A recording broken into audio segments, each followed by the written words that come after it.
Hello, quick one from me today to talk to you about images on your website. Now, these can be quite tricky, even for web designers to get right. Obviously, with a website, there's lots of different orientation of image. You might need to provide landscape and portrait image, various sizes. There might need to be animation with those images. There might need to be text over those images. So the selection of background image needs to be chosen wisely. But I want to give you some top tips about using images on your website. First of all, is compression. Make sure that you use a compression tool that really squashes down the file size. There's nothing worse, is there, when you go to one of those websites and you see that image loading really slowly across the page, and that's usually because the image hasn't been compressed. It doesn't really have any impact on the dimensions. It's the actual file size that sits on the website and the website server loads it. Think about the format of the image, whether it's a JPEG, a PNG. There is a modern format now called WebP, which is now being supported across a lot of browsers, not all of them, but a lot of them. So look into WebP format images. They're going to be really good to use on your website.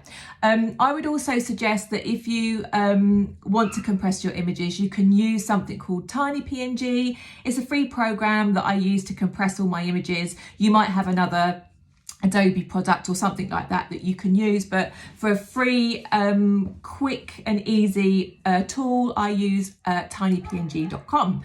And I also tend to resize my images outside of the website before loading them onto the website. Now, there are plugins that will do this for you, but I'm not a fan of using the plugin just for the sake of using a plugin. I would rather resize and compress the image outside of the website and then load the good image, the optimized image onto my website.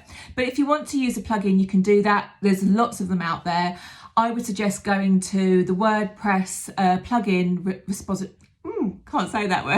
repository, and then having a look at the number of downloads. If it's been downloaded a lot of times, usually that indicates it's a good, well-supported plugin.